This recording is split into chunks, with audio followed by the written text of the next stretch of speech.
Hello, you welcome to Adora Zone. My name is Adora, and on this very channel I speak about anything that has to do with finance tips, that has to do with lifestyle, that has to do with health wise, anything at all, just depending on my mood for the day. Okay, if you haven't subscribed on this channel, please kindly press the subscribe button before the end of this video so that you will be aware or notified each time I get a new video out. And if you are an existing subscriber, thank you very much for subscribing, thank you very much for watching my videos, and thank you very much for believing in me, because without you I won't be here. Stay tuned and I'll be right back.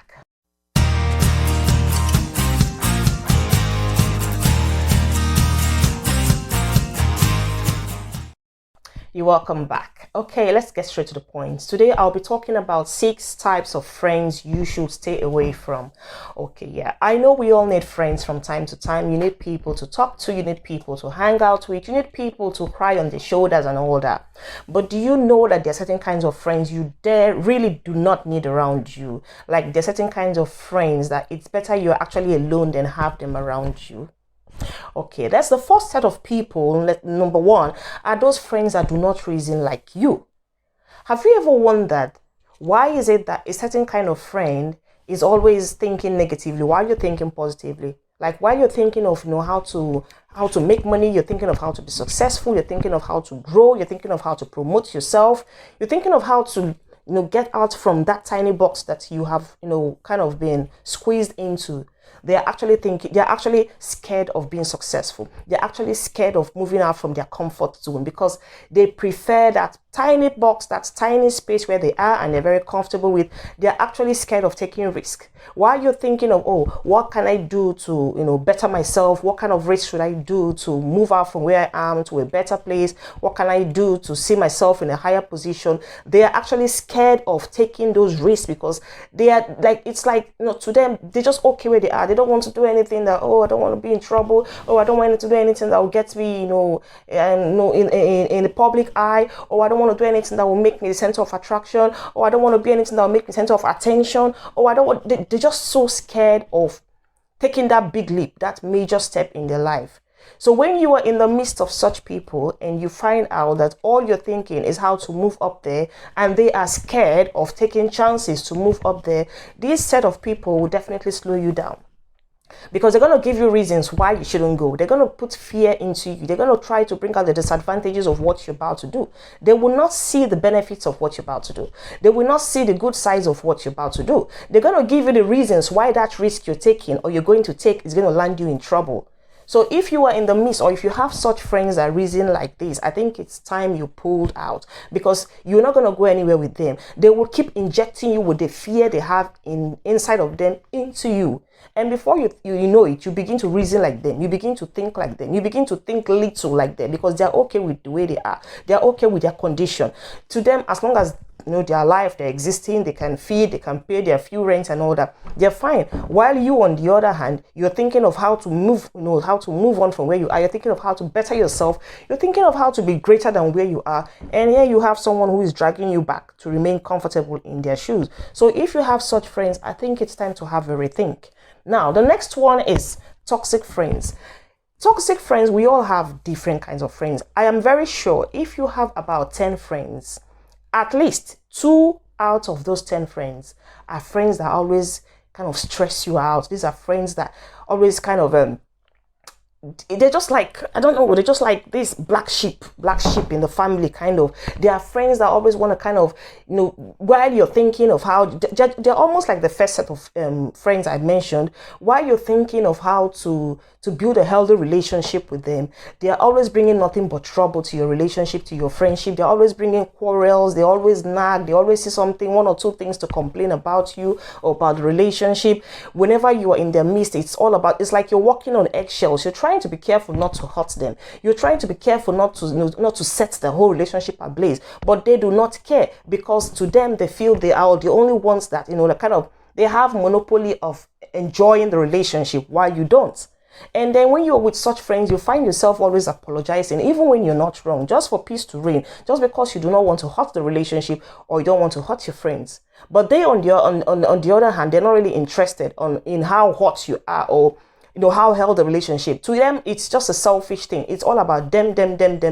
It's all about how happy they're going to be in the relationship. It's all about what they tend to get from the relationship, and not really what they tend to give.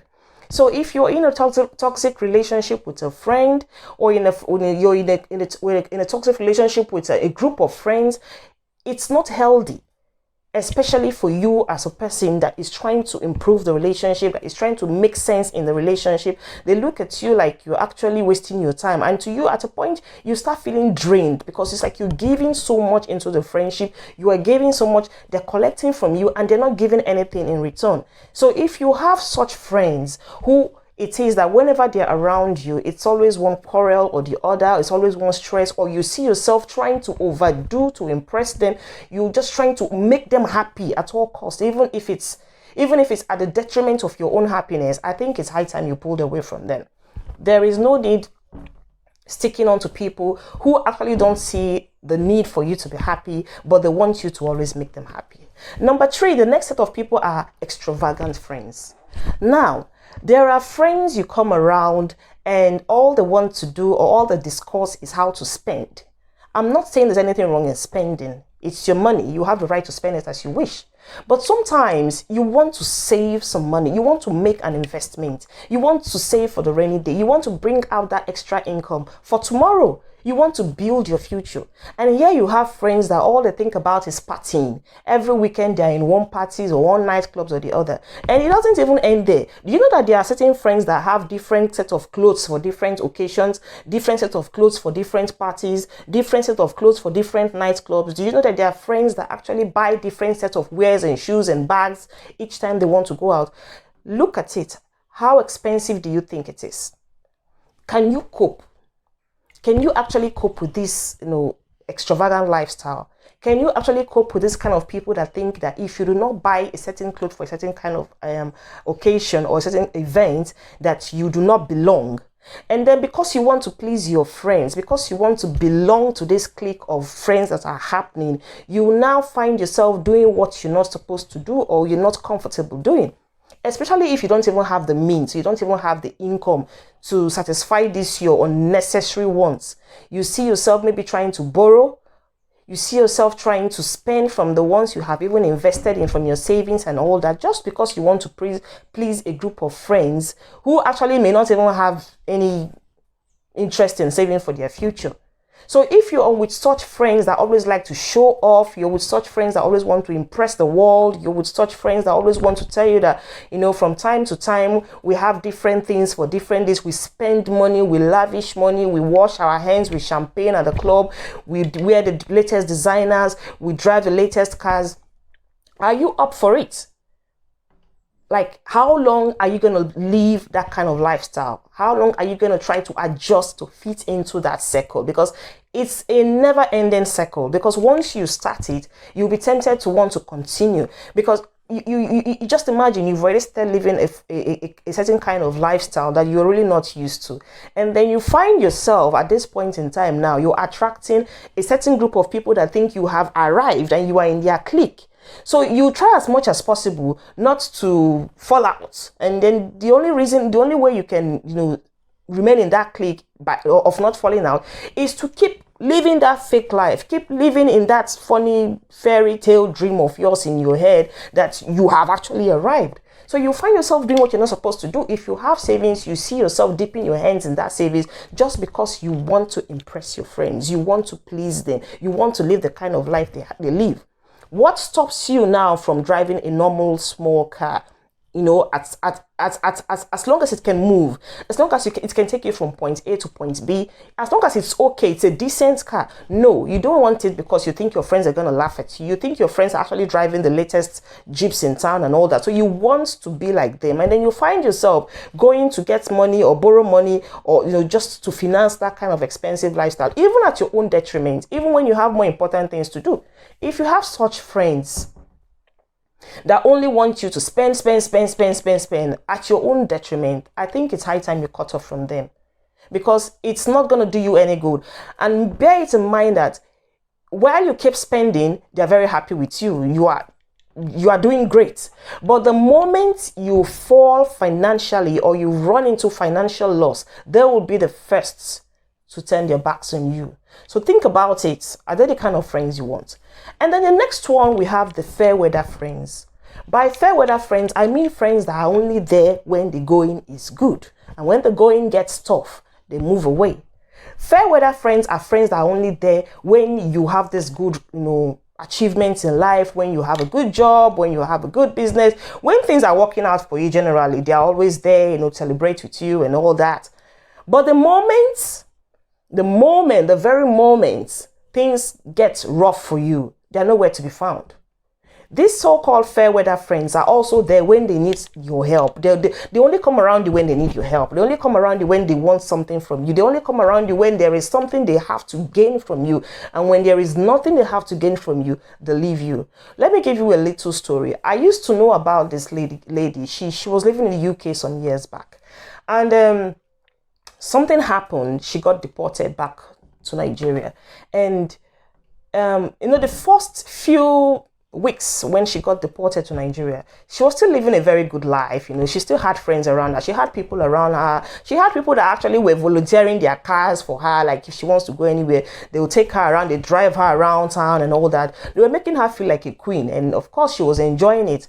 But you know what happened? After about 3 months, when the money ran dry and everything, she came back from UK, everything disappeared. They all left and this girl became stranded. She became stranded because there was nobody hanging around her again. They knew that, oh, okay, she has overstayed her welcome. There's no money again. There's no money for her to throw around on them. They left her. So these are fair weather friends that only come around you when they have something to gain from you. They're only around you when they're just selfish friends. They only come around you when it's going to benefit them. They come around you when they're just like pests. They pest on you. They literally follow you around. They monitor your life to know when things are working around for you. They monitor your life to know when things are, when you're successful. And then they come around. That is the only time you see them. But the very moment life takes a different turn, they are gone. So be very, very careful. If you have such friends that only kind of concentrates in your lifestyle or your love or only shows you affection when things are working for you, then you better know that you do not have friends at all. It's actually better to be single than to have such friends rally around you. And then the next one are friends that actually have bad relationship or marriage issues. You see those friends of yours, that their marriages or their relationships are standing on one leg. Flee from them, because definitely they are not going to give you any good advice, because they're already in a toxic relationship themselves. They're already suffering from a terrible relationship or a terrible marriage. So a lot of them might actually come with that mentality or that mindset that, okay, if mine is not working, yours won't work. Or they're going to come and tell you, oh, you see, my husband is very brutal to me. My husband is a bully. My husband is a narcissist and all that. Or my wife is a useless woman. She's not submissive. She's not this and all that. They try to poison your heart because they're already experiencing one terrible situation in the house. So they expect everybody around them to face the same thing. They expect everybody around them to experience the same rubbish that they are going through. It's now left for you to be very clever and discover that, okay, you going through that does not mean I'm going to go through that in my relationship or in my marriage.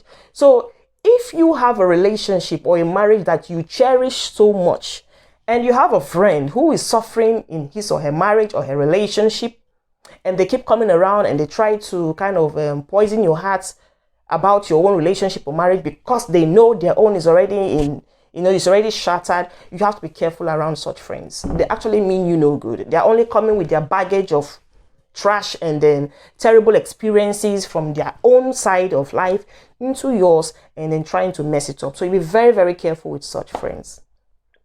And then the last but not the least, the kinds of friends you should actually stay away from are idle friends. You see those friends that don't want to do anything, push them to one side. I'm not talking about friends that maybe they were successful or they were working or they had something doing and something, maybe along the line, they lost their jobs, they lost their businesses and they're struggling. Not that type of friends. I'm talking about those ones that actually don't want to do anything at all. Now you ask me, are there friends like that? I will say yes. They're actually people that are just mentally lazy. They don't want to think of how to make money. They don't think of how to be successful. They don't think of how to achieve anything. They're just okay with where they are. If they live in a 1-bedroom flat, they're fine. They don't think of how to move to a 2-bedroom flat or even a 3-bedroom or even a proper whole house. They're not okay. They're not interested. To them, they feel as long as they have a roof over their head and they have food to eat, that's fine. That's fine. That's it. They're not interested. There are actually people that they're not moved. They don't have the fighting spirit to become anything. They see other people try to make it. They see other people work hard. They see other people aspire to move from where they are into somewhere better. And they look at it like you're wasting your time. And some of them, they even actually tell you vanity upon vanity, just because they don't have that strength to do what you're doing, or they don't have that strength to want to fight to become something better than where they used to be or who they are.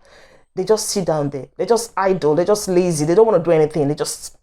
If you have such friends around you, for Christ's sake, what are you going to be discussing with them? Like, who discusses with an idle person? Just imagine, let me take for instance now. For instance, I'm a medical doctor, and I have a friend who sits at home every day, not ready to work, not ready to do a business, not ready to get anything doing, not ready, just not ready for life. She's just there.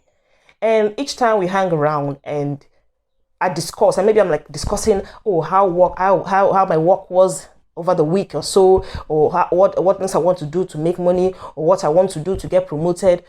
What do you think she's going to be telling me? Oh, I slept all day. Oh my God, do you know I actually slept for 7 hours today? My goodness, that sleep was fantastic. Or what's she going to be telling me? You know, I watched TV today. I watched Telemundo. Oh my God, if you see the movies I watched all night, it was interesting. Is that what I want to be hearing? No. I want someone on the same level with me. I want someone in the same space with me. I want someone with the same mentality with me. I want someone who's going to tell me something I want to hear, who's going to promote me. I want someone we're going to share ideas with. While you're talking, you're telling me what I need to hear to promote me. I'm telling you what you need to hear to promote you. We're rubbing minds together. I want someone who is in the same space, who thinks like me. I want someone who is hungry for success, who is hungry for achievement, who is hungry to make it, who is hungry to make money. Not who sleeps all day. So if I have such idle friends, or if you have such idle friends, sit down and have a rethink. Is this the kind of person I want around me? Is this the kind of person I want to hang out with? One thing I have come to understand is that friends attract their likes. They say, show me a friend and I will tell you who you are. It's very, very, very, very true. In as much as, it doesn't really work in all cases. Sometimes you find friends that actually move with friends that, they're not supposed to be in the same circle because they actually don't have anything in common. It happens. But in some cases, friends attract their likes. Like, if you go to certain places now, let's say like hangouts or pubs where people hang out, you discover that some people, like their friends, when they come around there, they actually know themselves. They actually have one thing in common. They actually share things in common. I remember back then when I used to live in Africa, there was this particular restaurant just around the neighborhood there. Most times, the people that come over there to eat and to drink, they know themselves. They're all colleagues. They finished from work together. They were all bankers. They finished from work together. And instead of going home, maybe they have nothing to do at home, they all decide to go to the restaurant. They eat, they have a drink there, they talk, they chat, and they discuss business, and that's it. There are some clubs, some places, even in Nigeria, in lots of places like that, they are called gentleman clubs. All they do there is just come around, discuss business ideas, tips, finance tips, things to promote each other. They all share their complimentary, their business cards to each other, and that's it. That's how you make the connection. But if you're hanging around an idle friend, what has he or she to offer? Think about it. Do you have those friends that don't add any value to your life? Cut them off.